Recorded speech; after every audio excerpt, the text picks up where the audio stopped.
What's going on, everybody? It's your boy Glenn Lawrence, and I'm back with another one.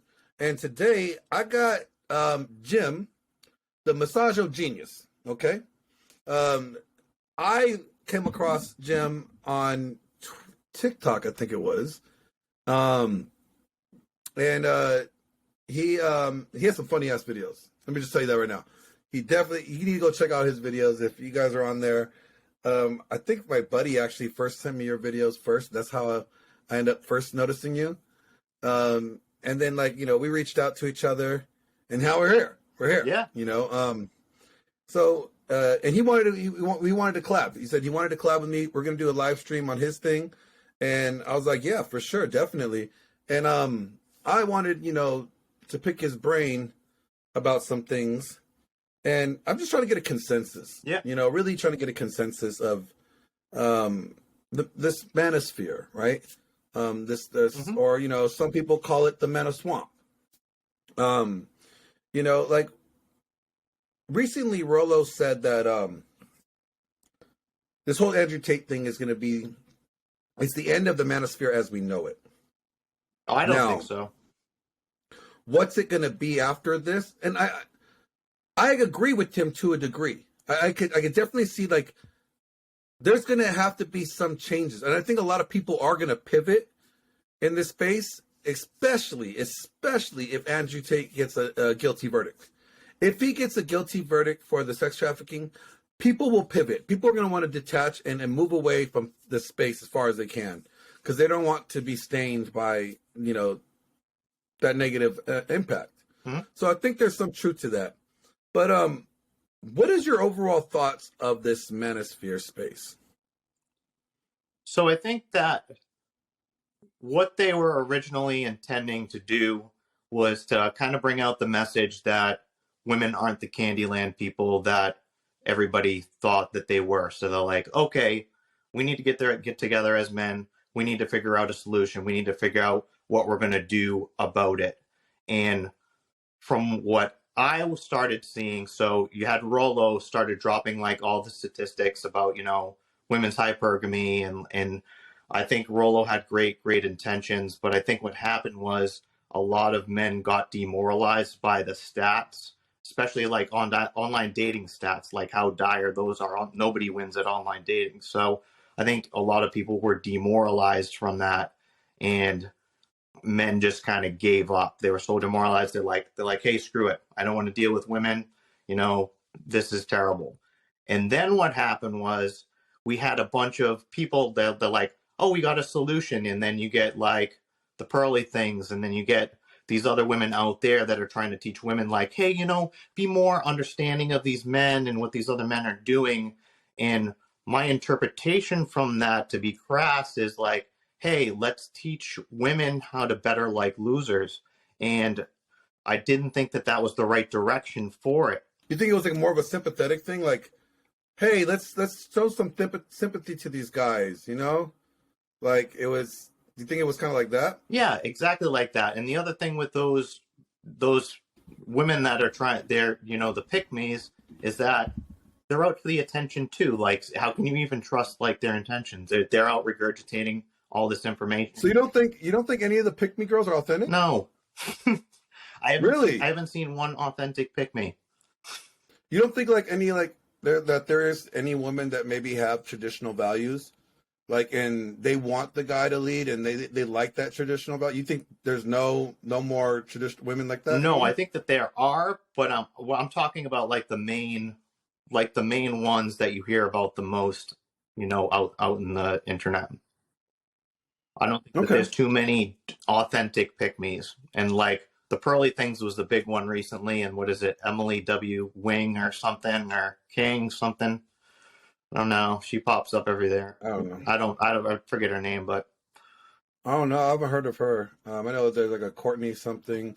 There's obviously Torsia that's in the space. There's pearly things. Allie was in this space for a minute. I mean, I think she still is, but I think she kind of is doing something else these days. Yeah. There's Jedediah Billa. She's in the space from Valuetainment. Yeah, there's some women. There's some women that are known in this space. Yeah. No, I believe that there's probably some good ones. I just haven't my focus is not really like watching what's going on in the space. Like I'm more into the comedy stuff. So I've been working the last month to kind of figure out what my direction is for it. And I'm going to be more of a comedian with it. I'll probably touch upon topics and I'll probably do stuff here and there like what we're doing right now. But I consider myself more of a comedian. I go online and I'm like the Friars Club roast of women. So yeah, let's talk about some of your stuff. Actually, I'm gonna share my page here on my computer, my screen here, because I got your Instagram up on my other one. Mhm. I have multiple screens here, kind of cool like that.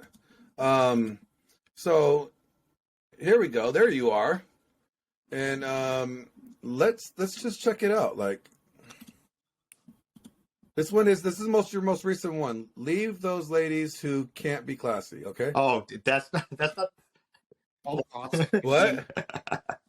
that one's a What was that? you can play that one. That was That one's funny. all right. All right, hold on. This is it, right? This is it. The one that I promoted, go to the not this one. It's in the reels? Scroll down.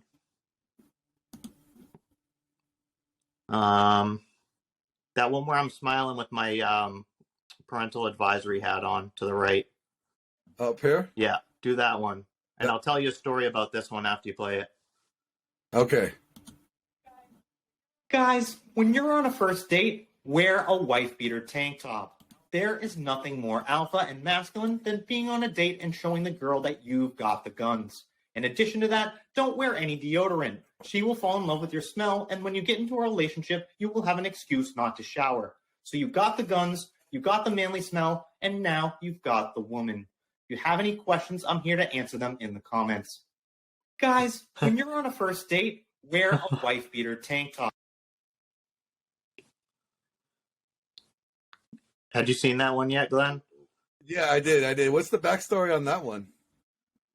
So I kind of just And felt. I'm going to play this one too. This one's next. What's that one? You can play that This one. is Leave Those Ladies. That one's a stupid one, but you can play it. What's the backstory on the wife beater?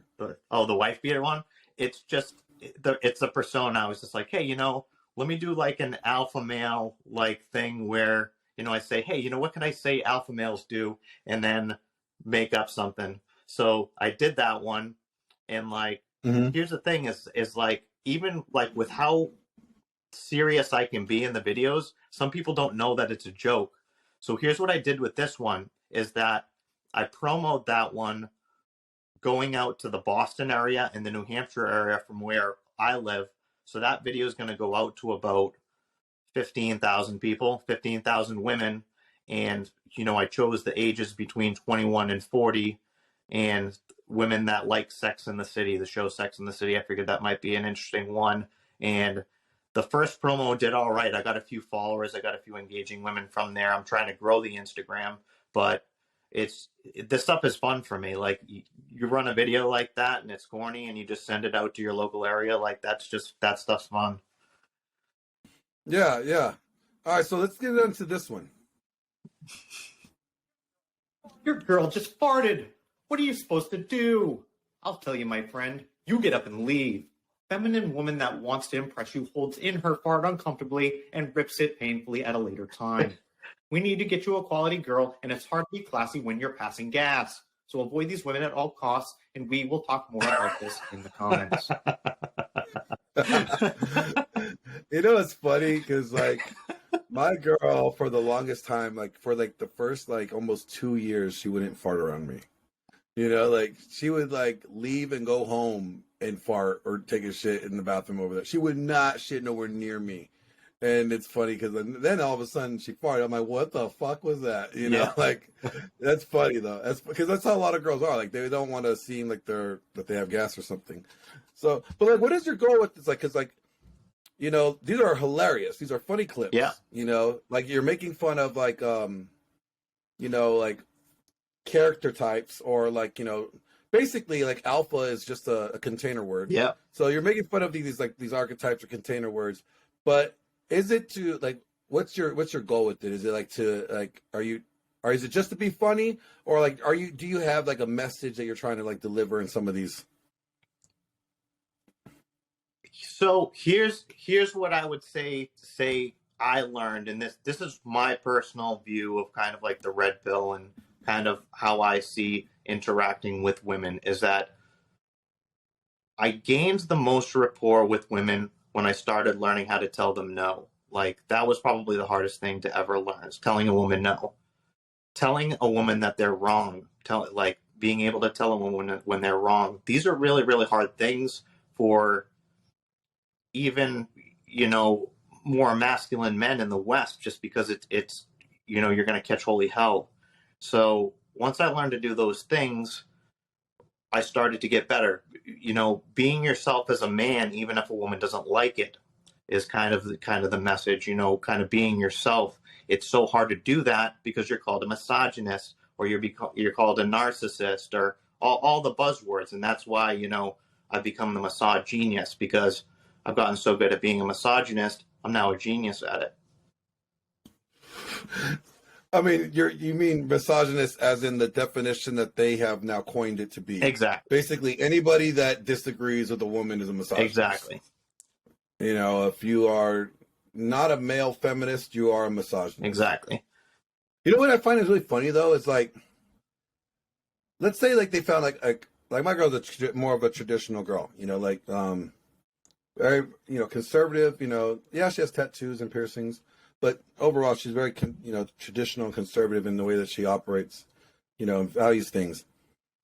But women would refer to, like, these feminist women would refer to her as either like a pick me girl, or they'll refer to her as like having internalized misogyny.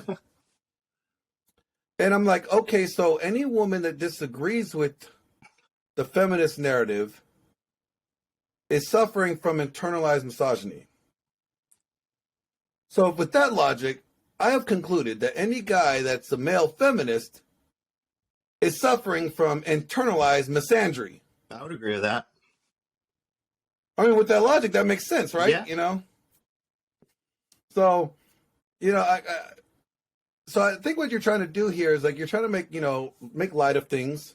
Yeah. But also you're trying to maybe deliver a message that's not so overtly in their face, but something that they could think about, mull over later, right? I think that's where Tate hit the brick wall at it is. So, and I mean, he always said, like, when you're dealing with women, like, you got to have money, you got to be fit, and you got to have jokes. And, the jokes is where you have to implement it at a large scale when dealing with women, because if you don't communicate with them properly in a kind and loving way, which you can do using jokes, then you lose them. And then I think that's what happened to Andrew Tate, is that the women didn't feel comfortable enough. They felt like everything was too serious. He wasn't cracking jokes at all.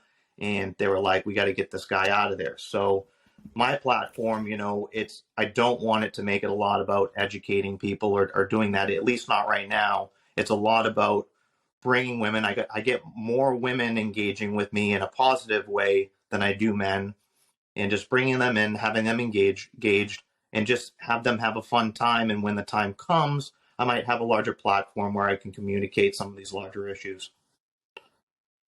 Okay. So how long have you been, how long have you say like you have been in this space, this Man of Fear space? I probably started cracking into it small scale, probably July. So then, like, you're relatively new. Yeah, I'm brand. I mean, I've probably been reading about it longer, but it's been since July that I first started TikTok. I was on and off with that TikTok account, but I had a bunch of followers I got organically. One of my first videos was about, and you can see it, I have it pinned on my TikTok, was stop sharing your feelings with women if you're a man. And that one spiked hard, like tons and tons of comments. It went mild. It wasn't like super, super viral, but it went mildly viral for that night. I was getting tons of comments, tons of, direct messages from it. And then since then, I was just like, hey, being a content creator is what I'm supposed to be doing. And then life happened and things went back and forth. still figuring things out. And then, I came across, I was like, okay, I'm going to do the Massage Genius. I'm going to put all in, it doesn't cost me a lot of money to do it. I just have to put in the work, and everything is growing exponentially. Realistically, I've only been all in on all platforms for about 8 days, and YouTube is doing, I would say YouTube is doing the best. So I hit 57 subscribers in 8 days, which I think Wow, I think it's decent. that's good. And I don't see it decreasing. Most of my videos are getting there about 1,000 to 2,500 views. I had like 57 like subscribers for like a year. Yeah. But like that's before I really started, really putting out content. Or at least content in this space, I should say. So have you read like The Rational Male? Have you read any of the material like the Red Pill material or anything? Like what brought you into there's two questions. Here's the twofer for you. Have you read anything from these authors like Rollo or Ryan Stone or like Rich Cooper or something like that, or and then also what brought you into this space? Because a lot of guys that get into this space tend to get into this space due to an experience that like Rollo would call being zeroed out, like an experience with a woman that it doesn't have to be a woman, it can be financial or whatever, that just kind of like brought you into this space. Yeah, so I'll tell you where I first became educated on the red pill, but I wouldn't say that this was when I like hit the okay, I need to do something different with women point. But so I went through a breakup that rattled me. Like I had met a girl that like I just went like crazy nuts for. Like this girl was awesome. You must have been through that in your lifetime. Every guy goes through that girl that, and then it didn't work out. She got away. So I actually started watching Corey Wayne. Are you familiar with Corey? So I started watching Corey Wayne. I read his book a bunch of times, and that kind of gave me the idea of like, hey, what he's saying kind of makes sense about, women, and, that gave me a better understanding. But that didn't change me quite yet as far as, what I believe to be true with women. Like, so going back, like just before COVID started, I started dating a married woman, which was a terrible, terrible idea. But like she was super, super interested, and like we were connected. It's always a bad idea marrying someone else's wife. Exactly. Yeah. Or dating someone else's wife. And I remember the moment where I was shattered over it, because she's like, yeah, I'm gonna leave my husband, and I was like, nice. And then she went and had the talk, and then she came back, and then it was just a text. She's like, oh, we're going to try to work it out. And I remember that day, like, I was so fucked up over it that, I went out, I got shit-faced.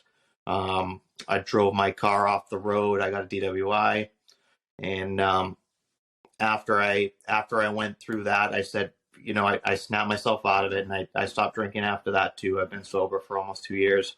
And I was just like, I got to do something different with women. I got to do something different with life, because it's not working. And ever since then, I looked at women differently, and I dated here and there. But where I'm at right now, it's all into my business stuff. Like I want to make the business happen.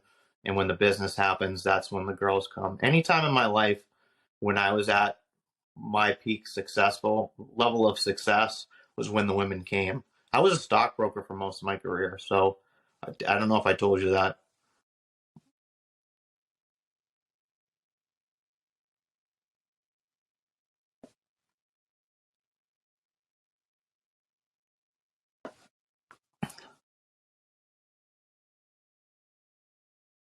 I said, so you came in this space, you went through like a small zeroing out period.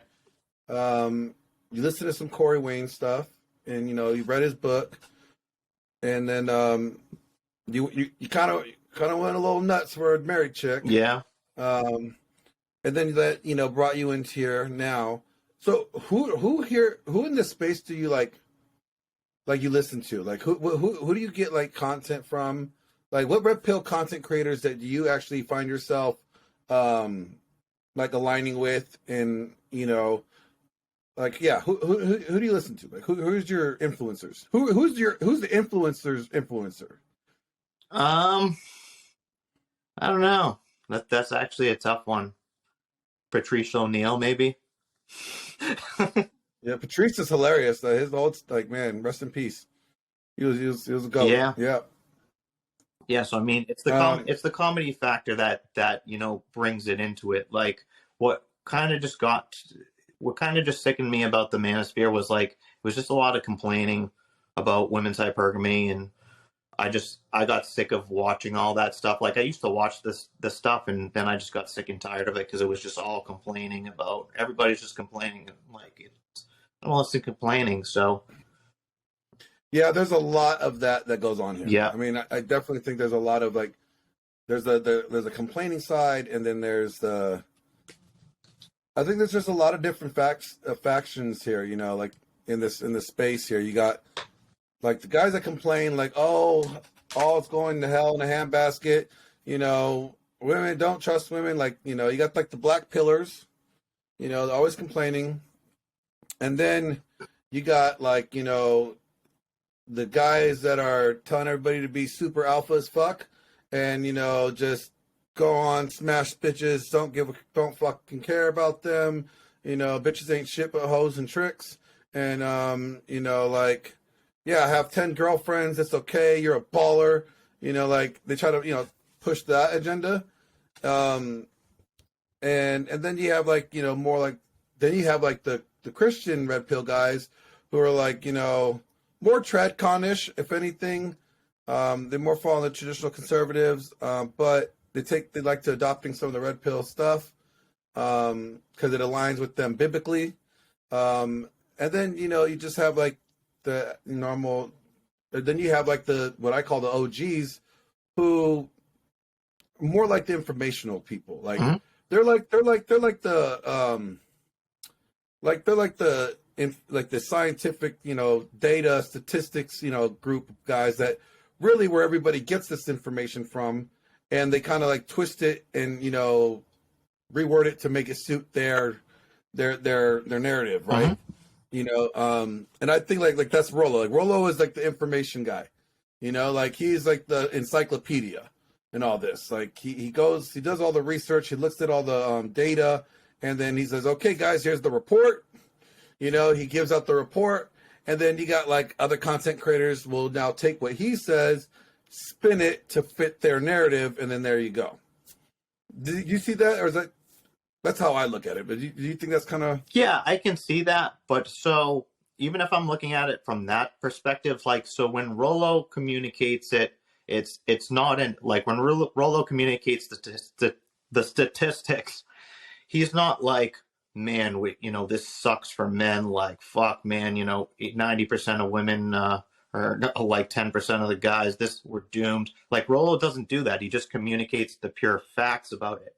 However, yeah, that's how he's supposed. I mean, that's how he's supposed to do it, right? Yeah. He's not supposed to put any emotion behind the facts or put any biasness behind the facts.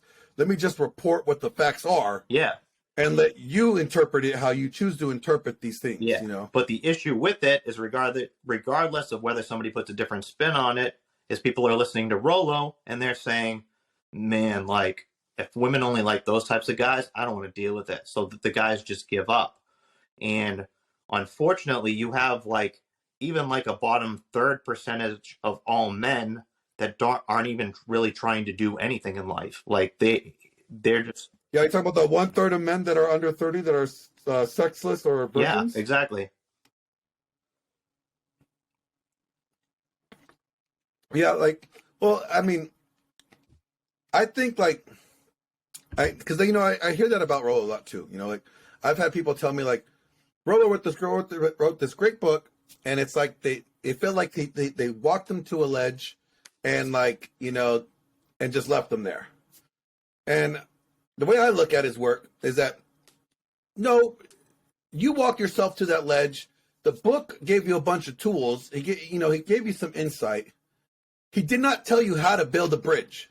Now you're at this ledge, and he didn't tell you how to build a bridge, but he gave you all the tools in the book to build a bridge. You have to know how to build a bridge. He gave you the tools of how to do it, he's not doing it for you. And I think there's a lot of people that have that same thought, like, you know, like, man, it's like there's no correction of like the narrative. Like, you know, so if he's saying like, you know, hypergamy is that 90% of women want to fuck the top 10% of guys. Yeah. Right. Well, if you just said it like that, you know, if you're not the 90% of guys, you're like, you can take it as, oh, fuck, my life is over. You know, there's no point in trying. I'm going to go play video games and not amount to nothing in my life, you know.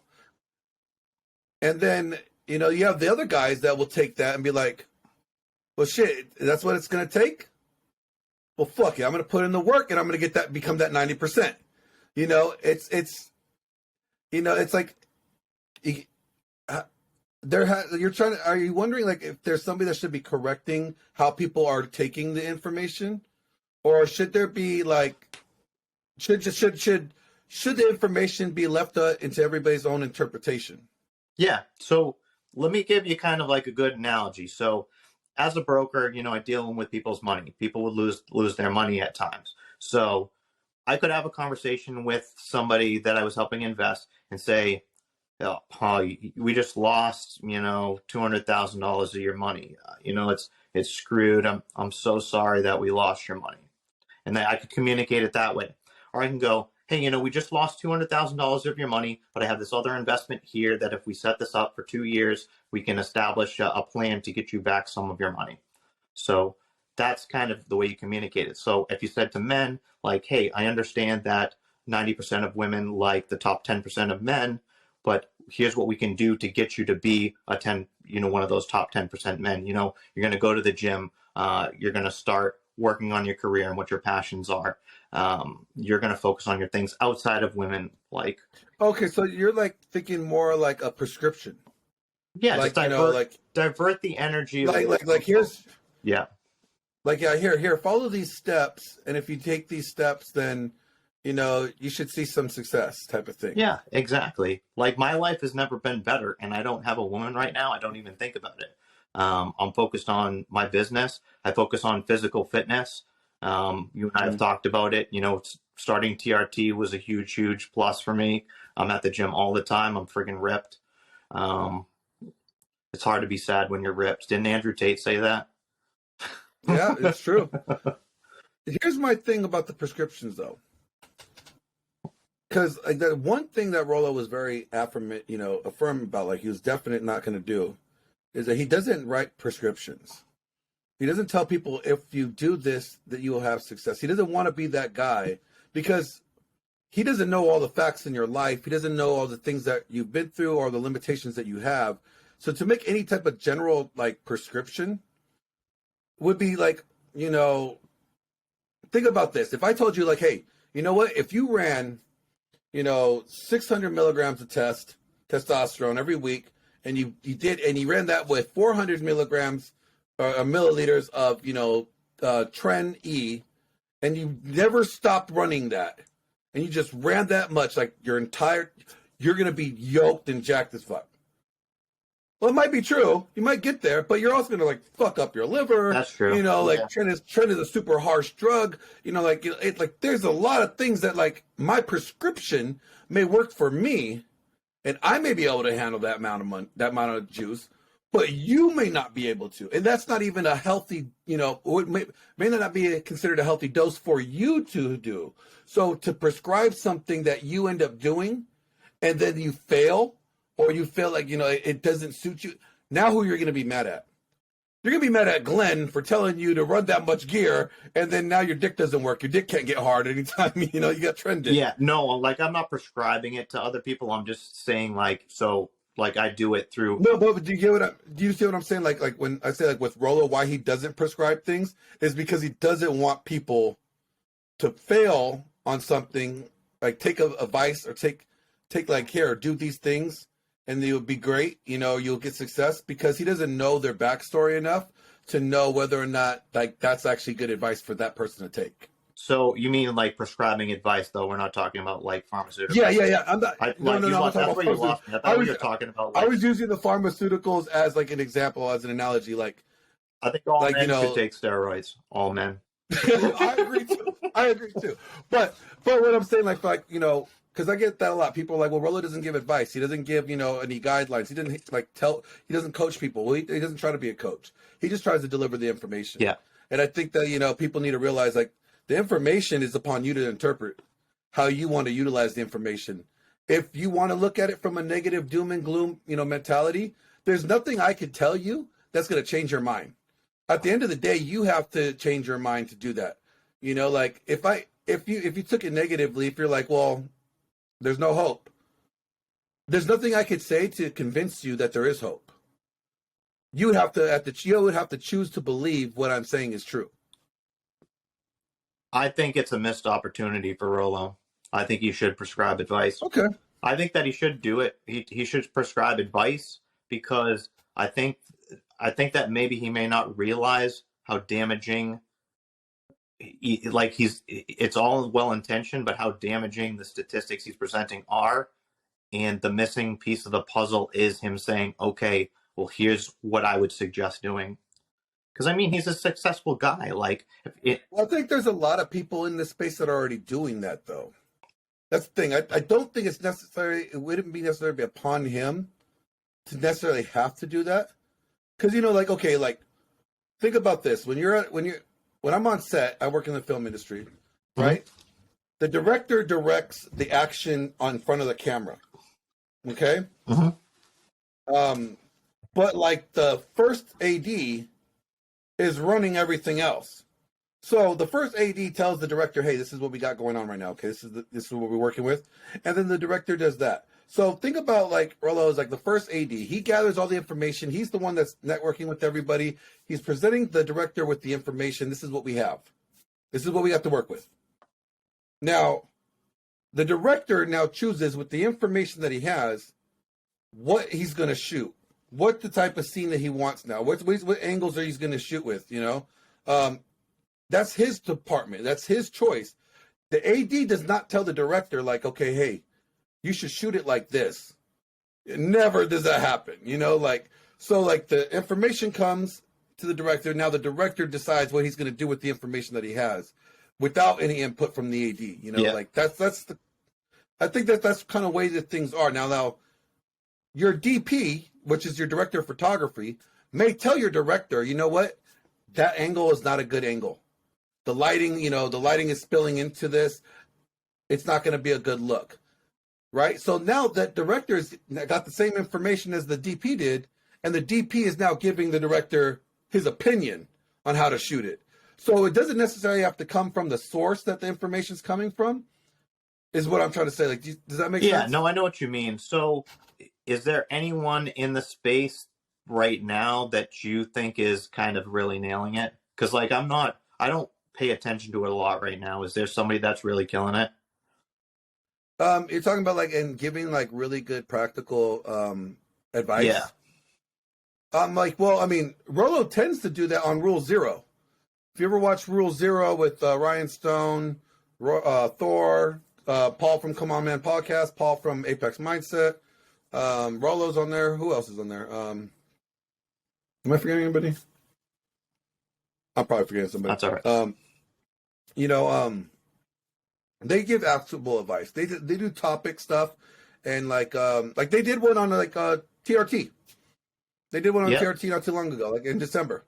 That's applicable advice. You know, they're talking about guys having testosterone issues, and you know what guys should do. You know, when they're sensitive. So they do give advice. They do give you know, but they don't like give you prescribed advice. Like, do this if you're in this situation. You know, but Paul from Apex Mindset is really good at giving guys, you know, coaching advice. You know, I think when it comes to it, it's like, if somebody is considering themselves like a dating coach or a life coach, they're the ones that kind of tend to give more the advice. You know, and there's a lot, like Rollo is not a dating coach or a life coach. You know, like, but there's a lot more, like, you know, guys like John from MLD, you know, Modern Life Dating. He's like a dating coach. You know, he helps guys out in that department. You know, like Paul from Come On In Podcast, he helps guys in that department too. And Paul from Apex Mindset, you know, those guys tend to do that. Ryan is more like the married red pill. Yeah. You know, that's kind of where he's at. So like there are other guys. There are good guys in this space that actually do give the advice to people. It just Roller doesn't do that for a specific reason though. Okay. Yeah. But what would you think about like the advice, like all the like the different content that you may have heard? Are you finding any conflicting issues with it? Anything conflicting? Not so.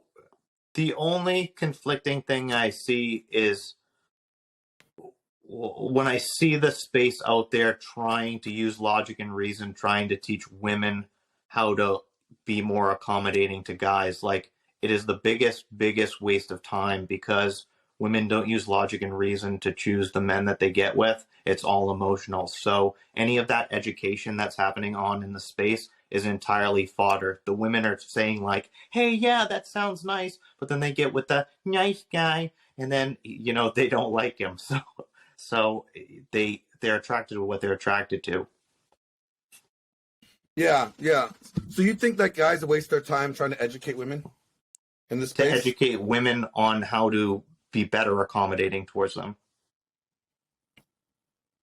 If that makes sense. So, well then how would you like, okay, so if a guy's going through some stuff with his girl, how does he, a red pill guy, how does he address his girl in a way that he's not trying to red pill her?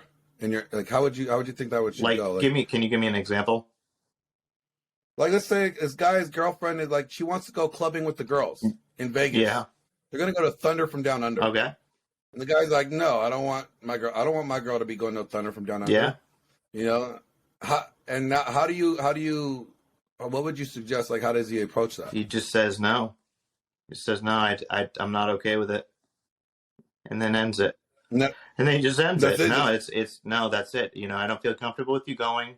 You know, if you don't like it, I'm sorry that you don't like it, but it's, you know, I'm not comfortable with it, so I don't prefer you going. And then if she ended up going, it's going to strain the relationship, and then I would start to consider, you know, separating. Oh, I think in my opinion, if she goes, there's no relationship. Yeah, it could just very well be the end.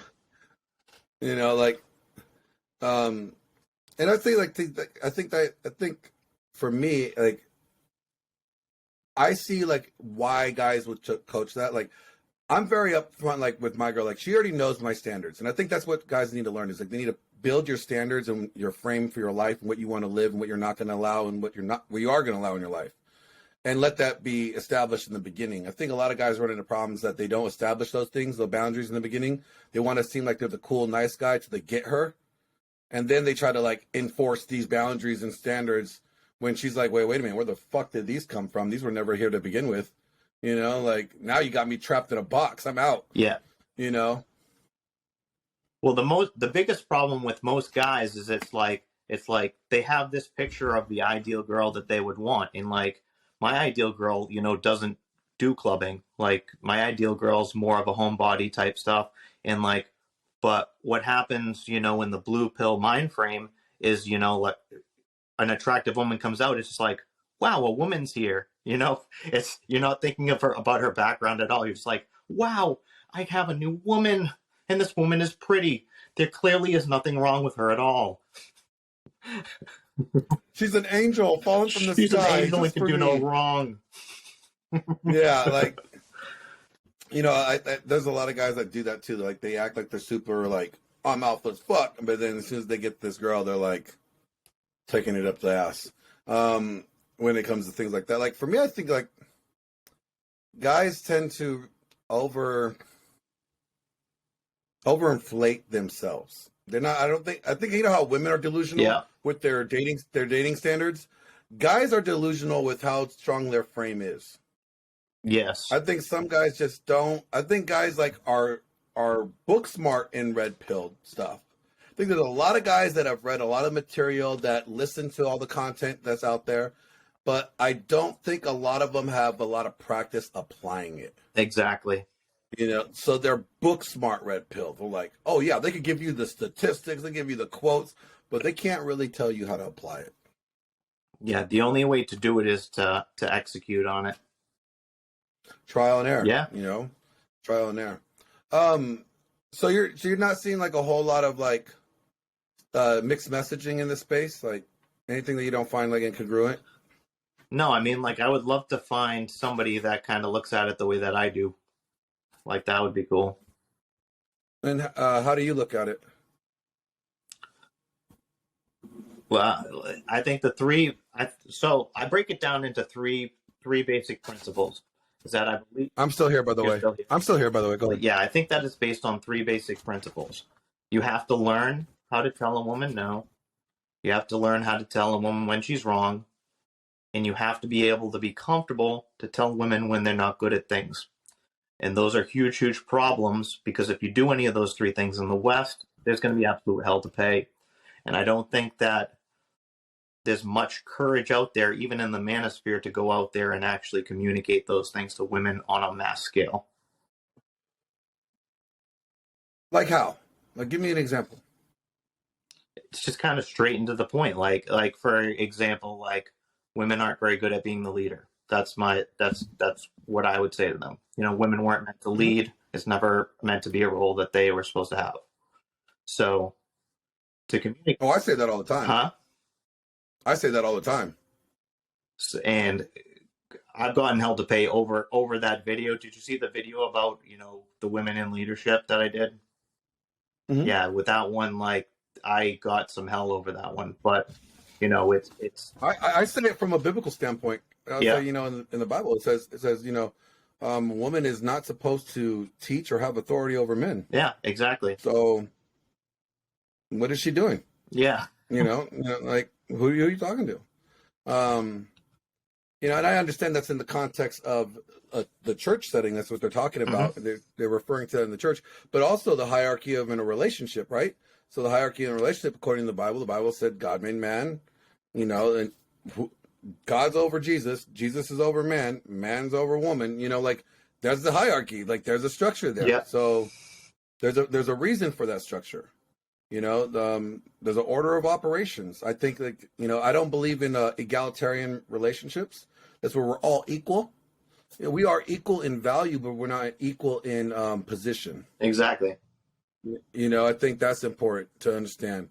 And I think people need to play their position. But I say that shit all the time. Like, I say some real triggering ass shit like that regularly.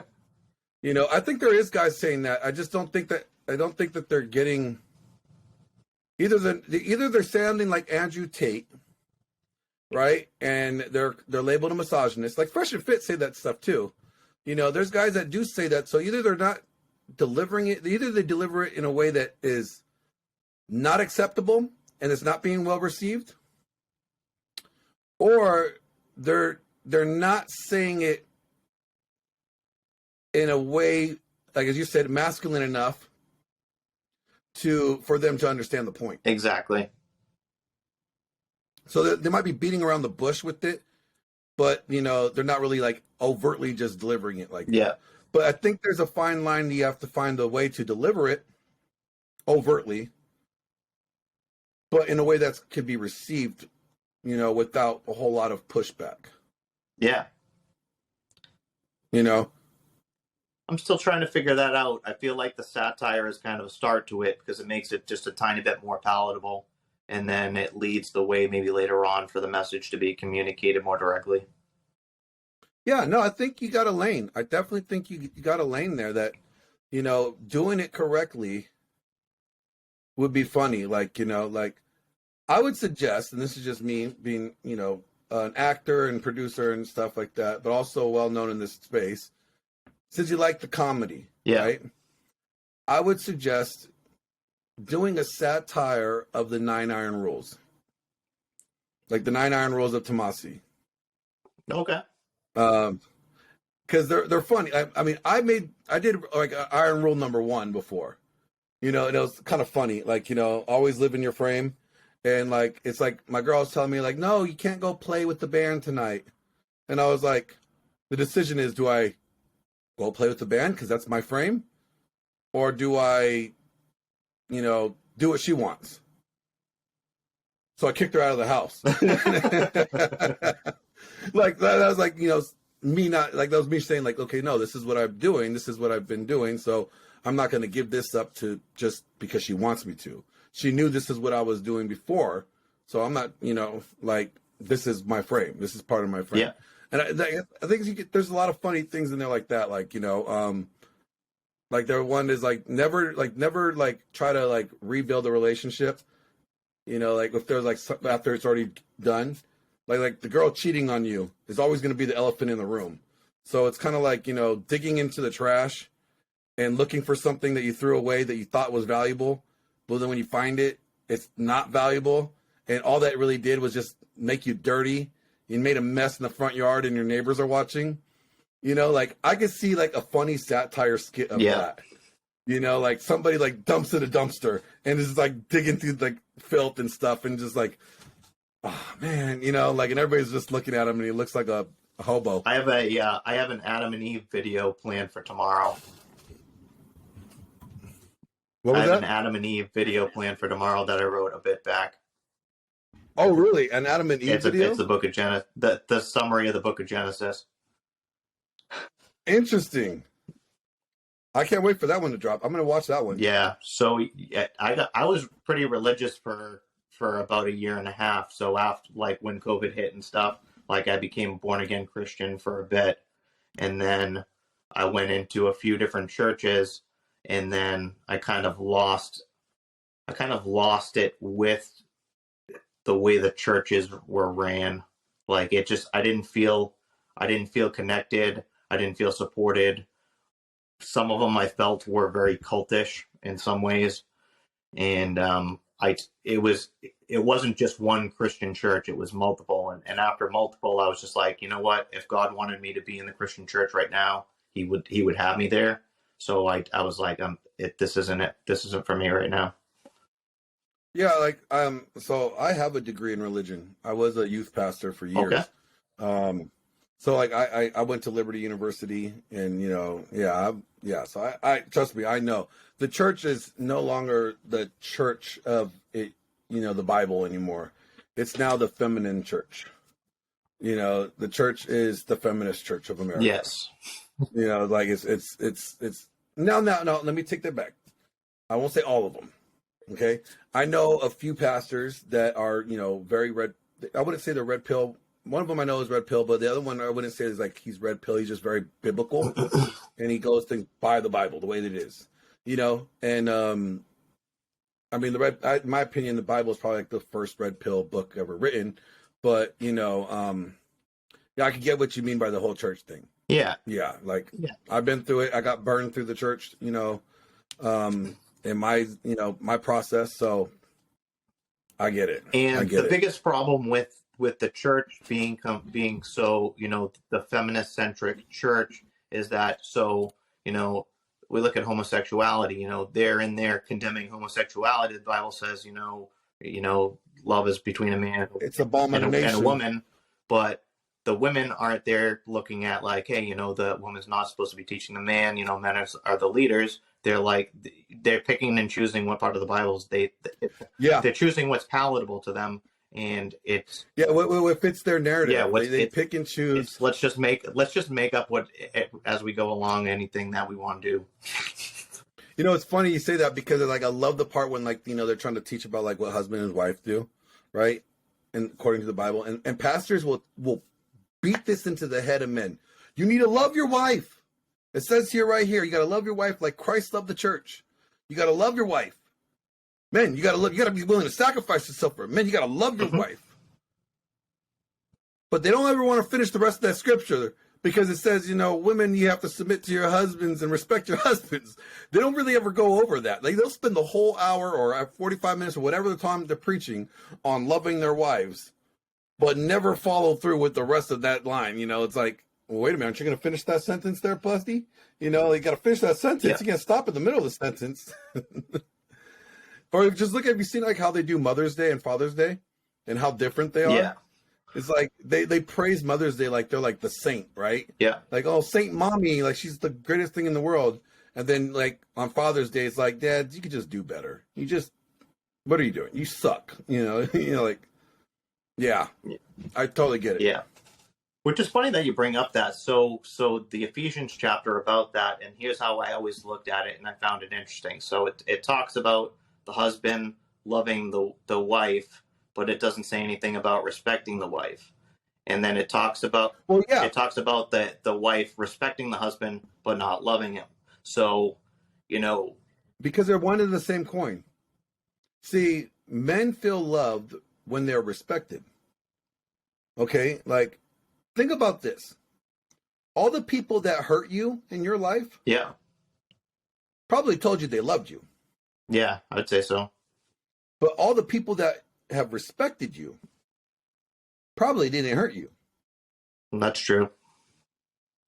So men view love in the way of respect. That's how we receive it. Mm-hmm. Right? That's how we know we're appreciated. That's how we know that we're important to somebody, when we're respected.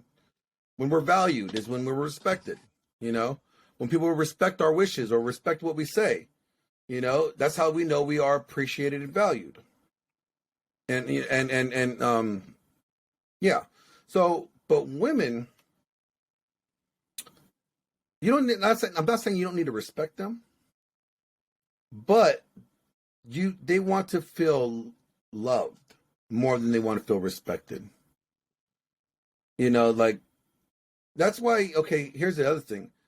When it comes to divorces, when it has to do with infidelity, divorces where the man steps out, or marriages where the man steps out and has an affair, tend to be the ones that are able to be saved.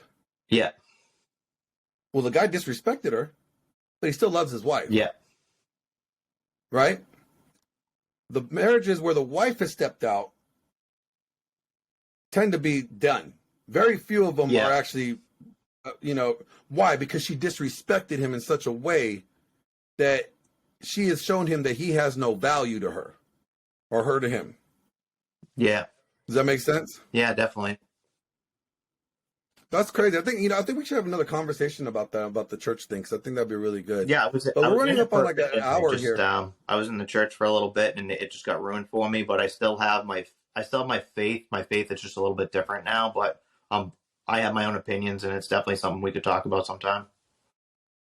Yeah, no, I'd love to do like a follow up on that, because like I definitely come at the space from a very biblical worldview, because that's where I've come from.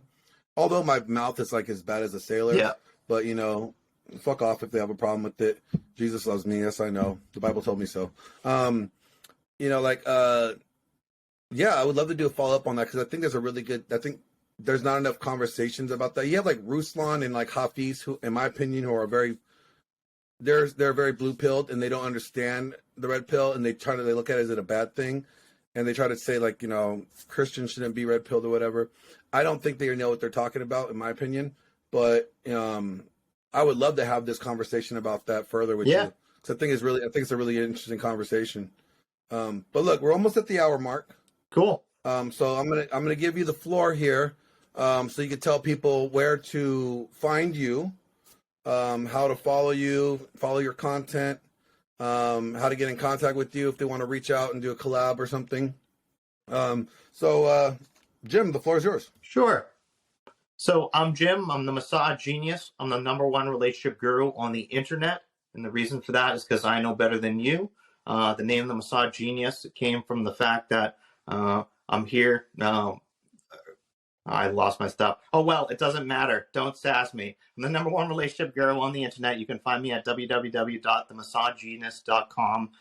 You can also find me on TikTok, YouTube, Facebook, and Instagram. I hope to see you guys there, and I really appreciate the time tonight with Glenn. Awesome, man. Awesome. Yeah, guys, check him out, because like I'm telling you, his shit is hilarious.